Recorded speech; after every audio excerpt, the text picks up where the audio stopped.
Confessions of an English Opium-Eater, written by Thomas De Quincey, narrated by Geoffrey, Giuliano, and the Icon Players.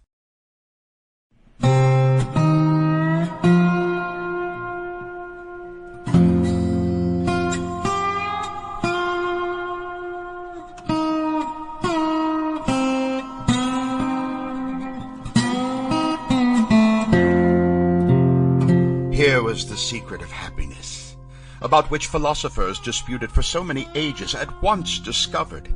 Happiness might now be bought for a penny, and carried in the waistcoat-pocket. Portable ecstasies might be corked up in a pint-bottle, and peace of mind sent through the mail. Thomas De Quincey.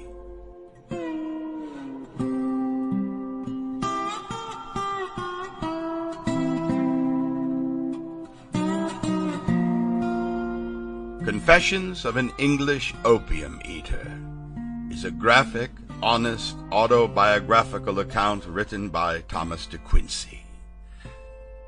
This great work concerned with his laudanum addiction and its profound effect on his life. Confessions was the first major work De Quincey published, and the one which won him lasting fame.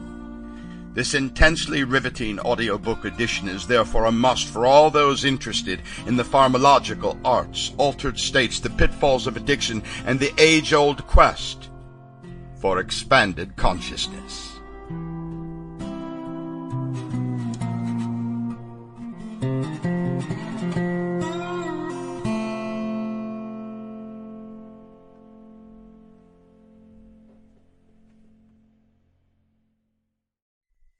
From the London Magazine for September 1821.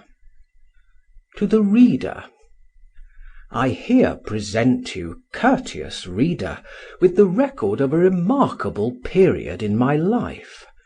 According to my application of it, I trust that it will prove not merely an interesting record, but in a considerable degree useful and instructive.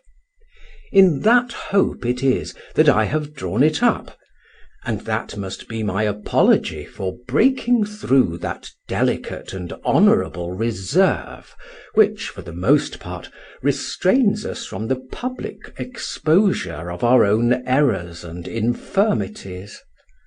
Nothing, indeed, is more revolting to English feelings than the spectacle of a human being obtruding on our notice his moral ulcers or scars, and tearing away that decent drapery which time, or indulgence to human frailty, may have drawn over them. Accordingly, the greater part of our confessions, that is, spontaneous and extrajudicial confessions, proceed from demi-reps, adventurers, or swindlers; and for any such acts of gratuitous self-humiliation from those who can be supposed in sympathy with the decent and self-respecting part of society, we must look to French literature, or to that part of the German which is tainted with the spurious and defective sensibility of the French.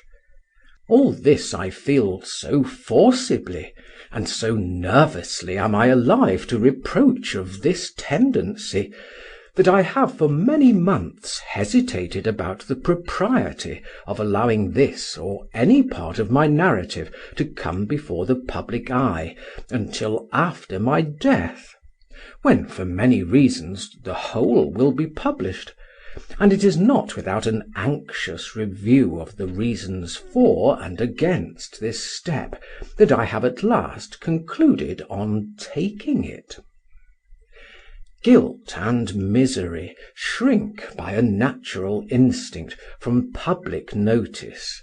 They court privacy and solitude, and even in their choice of a grave will sometimes sequester themselves from the general population of the churchyard, as if declining to claim fellowship with the great family of man, and wishing, in the affecting language of Mr. Wordsworth, humbly to express a penitential loneliness.